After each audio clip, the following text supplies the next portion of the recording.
What's going on, Jerome's? So proudly wearing green, since the Eagles and the Packers are not supposed to wear green in Brazil. But although, again, it's not Eagles or Packers green. This is South Florida. Go Bulls, baby. Rodney Adams. Let's go, man. But the Vikings start the season on Sunday against the New York Football Giants in their stupid-ass uniforms. But it is the beginning of the 2024 dynasty, the first of 12 in a decade. And Slinging Sam Darnold, Spicy Ginger, America's quarterback, as well as Justin friggin' Jefferson, FU Revenge Tour.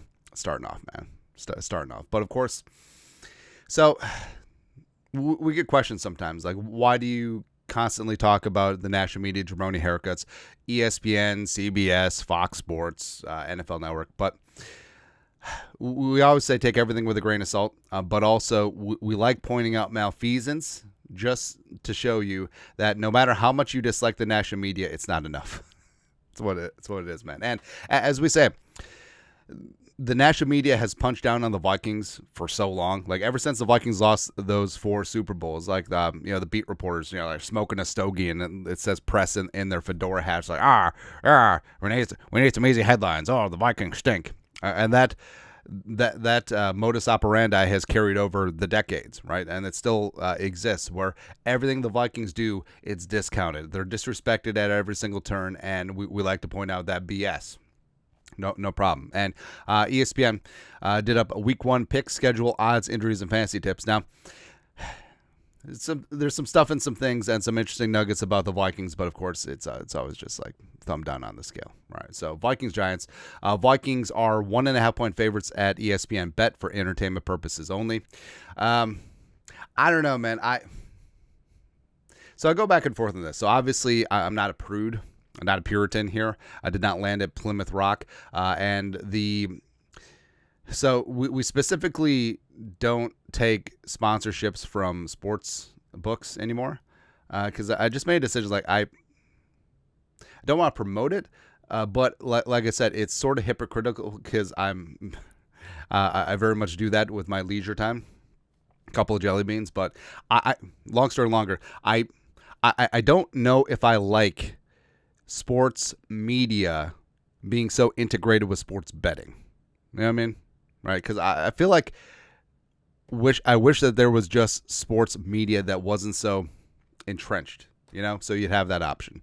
But it seems like everyone's taking the money, so I don't know, man. But Viking story to watch. The Vikings are kicking off one of the least anticipated seasons in the recent history. Again, by the way, this is Kevin Seifert, who's not Carl Gershmidt. Come on, man. Come on. ESPN Analytics gives them a 14% chance to make the playoffs, their lowest by far since ESPN began projecting postseason appearances in 2015. Well, it's a good thing ESPN is always right. Yeah. Rookie quarterback J.J. McCarthy's season-ending knee injury puts Slinging Sam Darnold, America's quarterback, at the helm of a campaign that includes the NFL's 5th most difficult schedule. Blah, blah, blah, blah, blah. Hey, the schedule may look tough on paper on purpose, but there's a reason why teams are always rising and falling in the National Football League, and parity is so important. And also, guess what? These teams still have to play the Vikings. No problem. Also, I got to... So my buddy, I got a decent jelly bean wager of the Vikings over 1.5 wins the first 5 games. Kind of like my spot, man, because they just need to win week 1.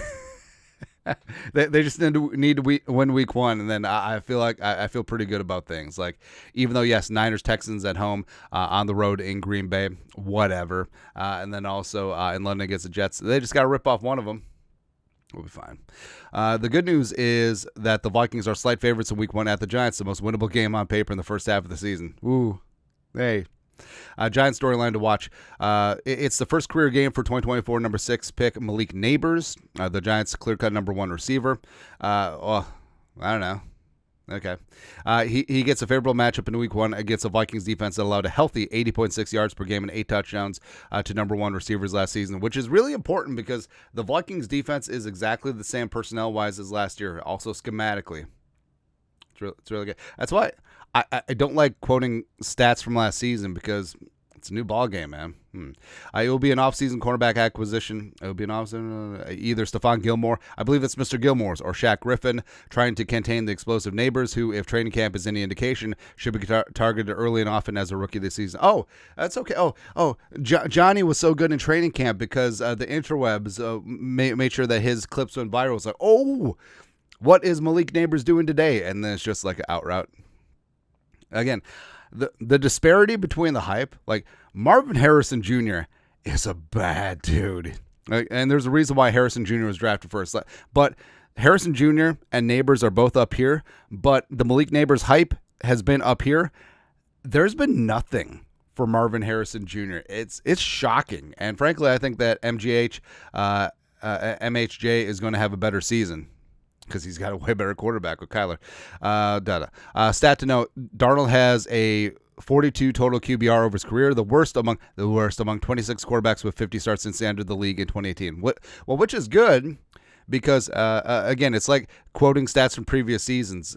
Hey, it's good because Darnold is going to have the Jets' offensive line, and Darnold is going to have Adam Gase, and Darnold is going to have Joe Brady, and Darnold is going to have Robbie Chosen-Anderson. Like, they're just going to swap out Justin Jefferson. They're like, hey, Jets, we know that you're warming up and good to go, but your Robbie Anderson's going to take your spot now. Oh, that's good to know.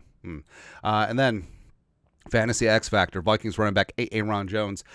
The Giants defense gave up the 10th most fantasy points allowed per game to running backs last season. But see, when it works out in our favor, we will accept stats from last year. Despite new defense coordinator Shem Bowen and some offseason additions, New York isn't expected to improve much. Jones should get plenty of touches on a Vikings team that ranked 29th in rushing yards and 31st in rushing touchdowns 7 last season. Also, if you parse out and split between quarterbacks and running backs, the Vikings were the worst in terms of running back rushing production last year. The most of the running game was Josh Dobbs. He finished strong with 3 straight games of 14-plus fantasy points with the Packers in 2023.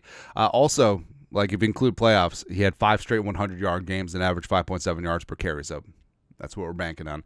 The picks. So Kaler picks the Vikings win 17-14.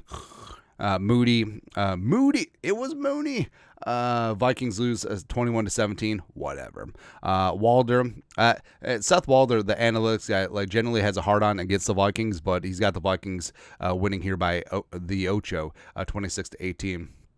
FPI, I don't know what that is. Again, I'm just gonna start analytics. Like, hey, the Jerome Snarkle. The Vikings are 3rd in the league in Jerome Snarkle at 47.6. No one can question me, because who's gonna question math? Yeah. Giants 49.9% by an average of 0.3 points. I don't know what that means. Also, how come it goes to the Giants when they don't even have majority? I don't know, man. Lastly, so I took a glance at some of the other ones, and the Vikings just caught a random stray. Stat to know. So previewing the Bengals game against the Patriots. Since 2020, the Bengals are 1-7 in the first 2 weeks of the season, tied with the Vikings for the worst record in the NFL. Cool. So even in the preview of Patriots-Bengals, the Vikings just eviscerated.